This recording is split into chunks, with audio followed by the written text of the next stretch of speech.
Today, on part 9 of our Grand Cherokee project series, it's time to get rid of the man bun up on top of the Jeep and get a little junk in the trunk. That's right, it is finally time for a rear bumper. Back in 2014, I purchased my first Jeep ever, which is this, a 1994 Jeep Grand Cherokee Laredo. With the big 5.2 liter V8 engine and low miles, this completely stock ZJ was full of potential. Since then, well, we've done a few upgrades and modifications. Past projects include a 3.5-inch lift, transfer case swap, custom roof rack, lights, skid plates, and so much more. We've transformed this stock ZJ into a capable off-road rig and reliable daily driver that's taken us all across Arizona. Today, we continue the project.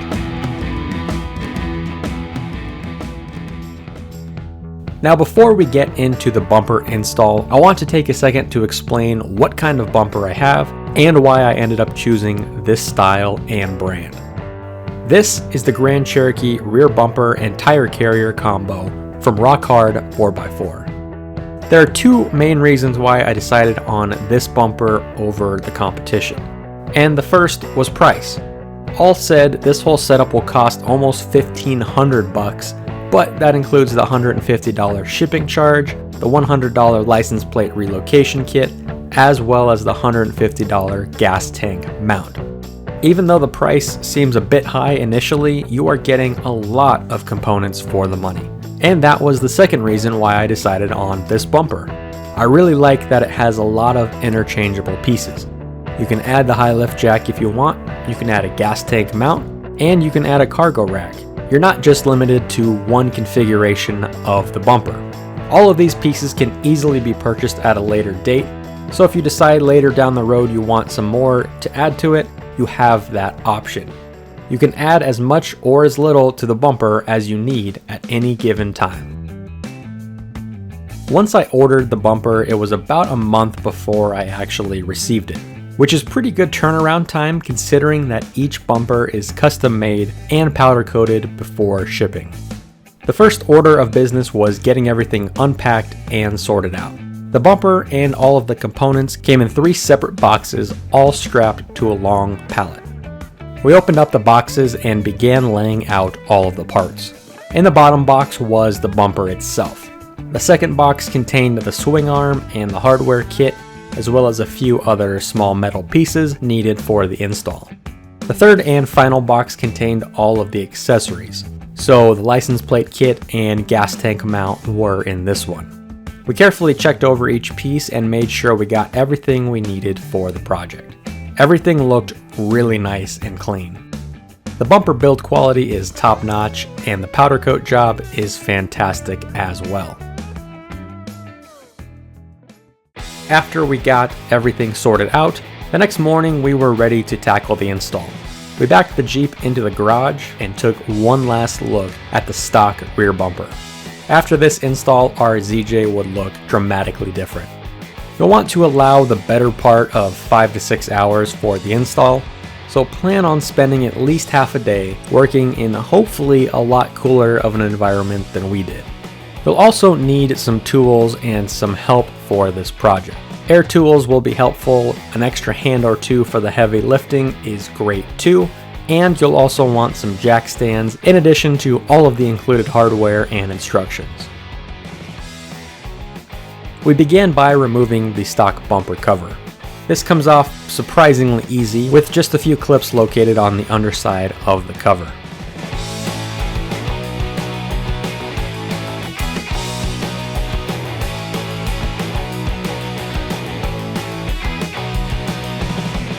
After the cover is off, you'll expose the fairly ugly bumper beam underneath. That comes off next. Remove the bumper beam by using the provided holes in the rear-facing side. We had just a little bit of dirt and dust built up in ours. Next up, we needed to remove our Iron Rock off-road gas tank skid before proceeding any further. This extra step and extra weight would prove challenging in a little bit when it comes time to put everything back together.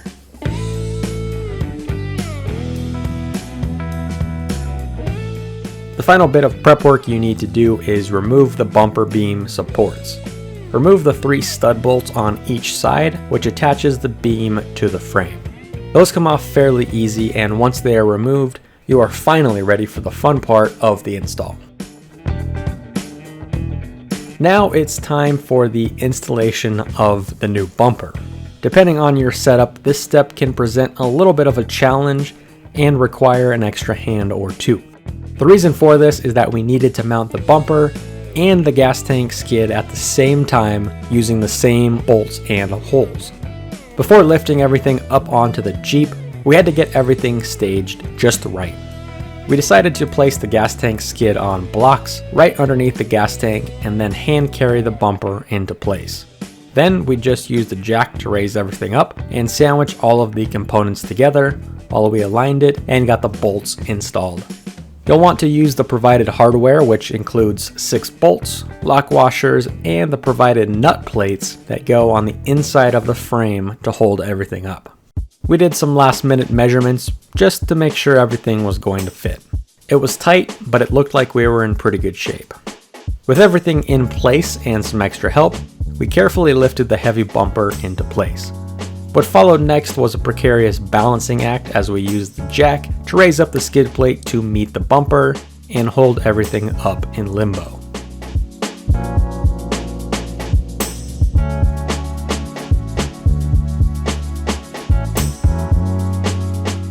Everything worked out perfectly, and with a little effort, we lined up all of the holes and began to install the 6 bolts, 3 on each side, that would support our skid plate and bumper in the rear of the ZJ. After ensuring the nut plates were seated properly and the bumper was in the right spot, we began to tighten down all of the bolts. The bumper was now fully supported on its own for the first time, and it looked incredible already. After taking a second to admire the progress we had made thus far, our next phase was to work on the tire carrier. The tire carrier mounts on the passenger side and uses spacers and bearings to ensure a smooth operation and keep dust and water out. After some slight shaving of some powder coat overspray on the mounting shaft, we were able to drop the swing arm into place. The bumper was now beginning to take its final form. Using a large aluminum nut, we tightened down the swing arm until there was no up or down movement. In order for the carrier to lock into the open position, we did have to do a tiny bit of grinding on the swing arm until it was able to click into the open position. This of course meant breaking out the grinder wheel.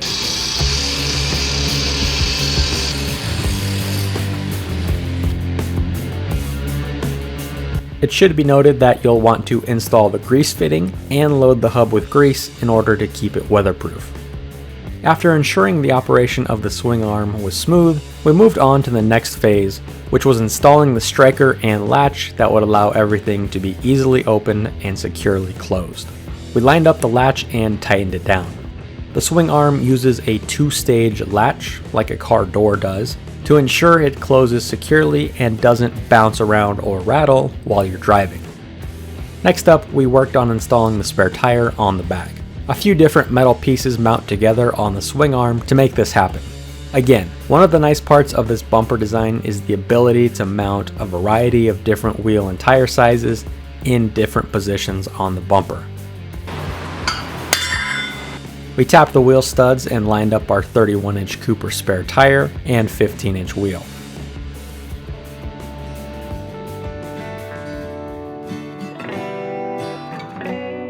For the spare tire, we ended up getting 2 new tires for the Jeep and using one of the old takeoffs and an extra rim to create a matching set. Before this point, I was using 2 of the junky, dry-rotted spares that originally came with my Jeep back when I bought it 4 years ago. So it's nice to have a full-size spare in good condition. After tightening down the tire, the bumper was really starting to take shape. Our last goal was to put on some of the finishing touches. We added the 2 D-ring shackles on the recovery points, and then moved the license plate off the hatch onto the back of the bumper. Here in Arizona, we need to have an illuminated license plate, so buying and installing the license plate relocation kit was a must. This bolts right on, and we were able to tap into the right rear brake light to get everything wired into the taillights.